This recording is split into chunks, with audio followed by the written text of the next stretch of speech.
नमस्कार। उर्दू का एक शेर है कि हर चीज़ यहाँ की मरकज में, एक रोज़ यहाँ एक रोज़ वहाँ, नफ़रत से न देखो दुश्मन को, शायद वो मोहब्बत कर बैठे। कई बार हमारे यहाँ कहते हैं कि घूरे के भी दिन फिरते हैं। राजनीति में कौन कब सिकंदर हो जाएगा कोई नहीं जानता। हम देखते हैं कि छत्तीसगढ़ की यदि हम बात करें, 1 नवंबर 2000 को बना छत्तीसगढ़, आज 2024 में जब वो प्रवेश करने जा रहा है तो उसके पावर सेंटर बदल रहे हैं। सत्ता जो है किसी को भी बलवान बना सकती है, और वो सत्ता जनता से अगर उसको पावर मिला है, जनता ने उसको चुन के भेजा है, और जनता के चुने हुए प्रतिनिधियों में जो 90 विधायक होते हैं, उसमें सत्ता दल के जो विधायक होते हैं, जिसकी सरकार बनती है, उसमें जो मुख्यमंत्री बनता है, मंत्री बनते हैं, उनको विभाग मिलते हैं, तो लोगों को लगता है कि ये नए पावर सेंटर हैं। छत्तीसगढ़ में 5 साल कांग्रेस की सरकार रही, उसके बाद अभी बीजेपी की सरकार आई है।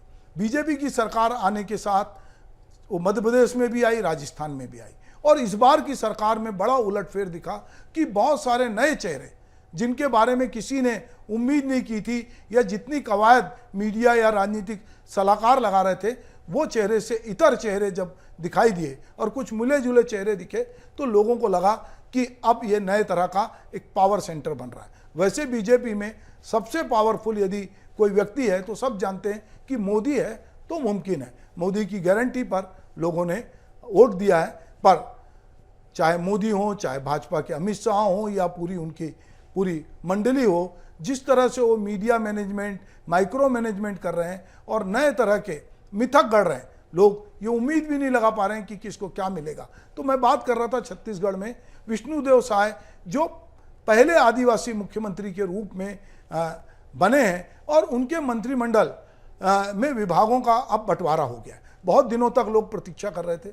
मुख्यमंत्री जो हैं खुद विष्णुदेव साय ने, जैसा कि मुख्यमंत्री हमेशा से रखते हैं, सामान्य प्रशासन, जनसंपर्क, आबकारी जैसे विभागों को उन्होंने अपने पास रखा है।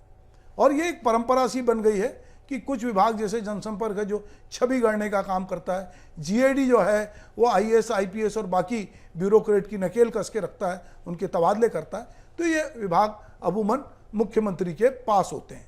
लंबे समय से वित्त मंत्रालय भी मुख्यमंत्री के पास रहता है, जो कि इस बार अब जो आईएएस से नौकरी छोड़कर ओपी चौधरी आए हैं और जो पहली बार विधायक बने, उनको जो है प्रशासनिक कामकाज का तजुर्बा है, तो उनको वित्त विभाग दिया गया है। वो आर्थिक मामलों में जो उसमें बड़ा जटिल विषय होता है कि कहाँ पैसा, ये जो थोड़े से हैं पैसे खर्च तुम पर करूं कैसे, ये दुविधा सरकार के पास भी होती है और कम आय वाले व्यक्ति के पास भी होती है, और उस प्रेमी के पास भी होती है जो अपनी प्रेमिका के लिए बहुत सारे पैसे खर्च करना चाहता है, पर उसका गाना यही होता है कि ये जो थोड़े से हैं पैसे खर्च तुम पर करूं कैसे। तो एक वित्त मंत्री के रूप में ओपी चौधरी प्रशासनिक अमले में किस तरह से किस विभाग को कितनी तवज्जो देना है, उसको वो वित्त मंत्री के रूप में एक तरह से देखेंगे। इस तरह नई सरकार में एक नए पावर सेंटर के तौर में भी उनका नाम लिया जा रहा है कि वो निश्चित रूप से, क्योंकि जब अमित शाह आए थे और उन्होंने 2 लोगों को कहा था कि मैं बड़ा आदमी बनाऊंगा, तो उसमें एक विष्णुदेव साय थे और एक ओपी चौधरी थे। जो मंत्रिमंडल में विभागों के बंटवारे के बाद कवर्धा से पहली बार जो विधायक चुन के आए उप मुख्यमंत्री हैं जो विजय शर्मा, उनका कद बढ़ता नजर आ रहा है। उन्हें गृह मंत्रालय की जिम्मेदारी सौंपी गई है। विजय शर्मा भले ही पहली बार विधायक बने, लेकिन उनका तेवर दबंग नेता जैसा दिखाई देता है। युवा मोर्चा से वे जुड़े हैं, इसलिए पार्टी के युवाओं में उनकी खासी पैठ दिखती है। कवर्धा में उन्होंने कांग्रेस के दिग्गज नेता मोहम्मद अकबर को बड़े अंतर से चुनाव में हराकर अपनी ओर ध्यान खींचा है। आला कमान ने उन्हें उप मुख्यमंत्री बनाकर पहले ही संकेत दे दिया कि अब भाजपा छत्तीसगढ़ में दूसरी पंक्ति के नेताओं को आगे लाने की रणनीति पर काम कर रही है। प्रदेश भाजपा के पूर्व अध्यक्ष अरुण साव को उप मुख्यमंत्री के साथ ही लोक निर्माण विभाग जैसा अहम विभाग दिया गया है। उनका नाम भी मुख्यमंत्री की रेस में शामिल था, लेकिन साव अपने सौम्य व्यवहार से लोगों के बीच अपनी पैठ बना चुके हैं। साव भाजपा का बड़ा ओबीसी चेहरा है। साहू समाज से वे आते हैं। आने वाले समय में भाजपा के बेहद अहम नेता के तौर पर वे उभर सकते हैं। सरकार में साव भी एक शक्ति केंद्र के तौर पर देखे जा रहे हैं। छत्तीसगढ़ की राजनीति के सबसे मजे खिलाड़ी माने जाने वाले बृजमोहन अग्रवाल, जो 8वीं बार विधायक बने, उनको शिक्षा, संस्कृति, धर्म से शिक्षा में उच्च शिक्षा भी है, ये उनको दिया गया। हालांकि उनके समर्थक ये मानते हैं कि बृजमोहन अग्रवाल के लिए विभाग का छोटा बड़ा होना मायना नहीं रखता, क्योंकि वे जिस विभाग में जाते हैं उसको बड़ा बना देते हैं। मीडिया में भी यह धारणा है कि बृजमोहन अग्रवाल के विभागों में गहमा गहमी पहले की तरह बनी रहेगी।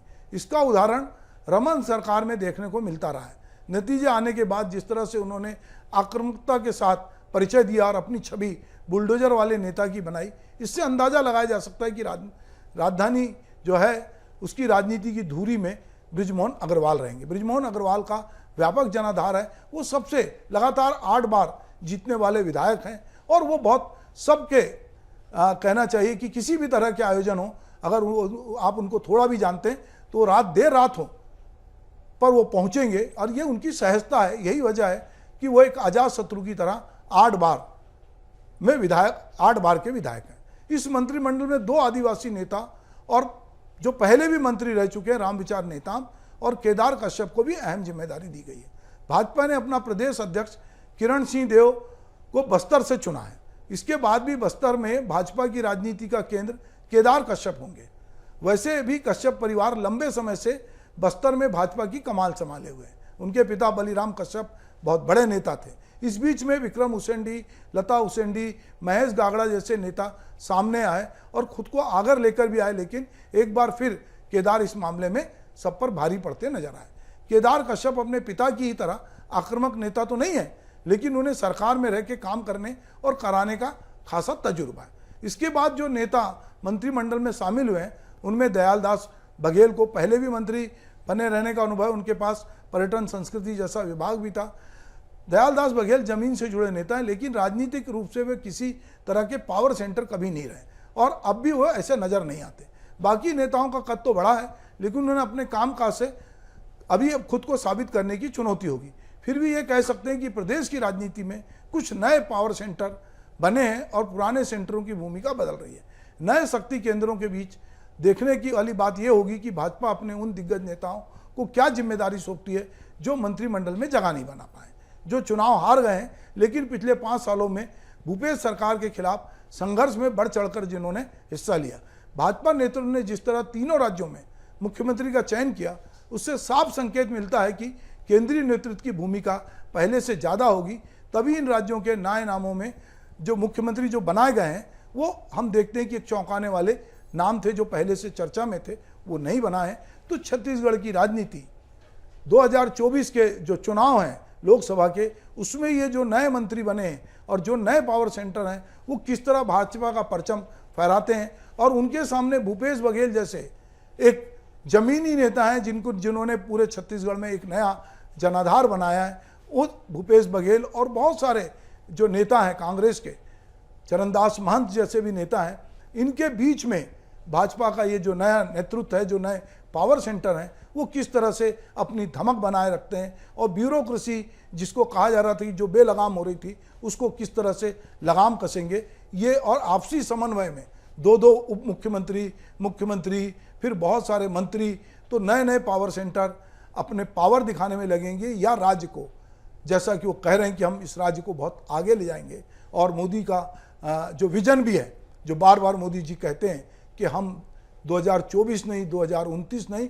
2047 का उनके पास एक विजन है और वो उस विजन पे काम करना चाहते हैं। तो देखते हैं कि ये जो मंत्रिमंडल है और जो नया पावर सेंटर है छत्तीसगढ़ में किस तरह का काम करता है और छत्तीसगढ़ को किन ऊंचाइयों पे ले जाता है। नमस्कार।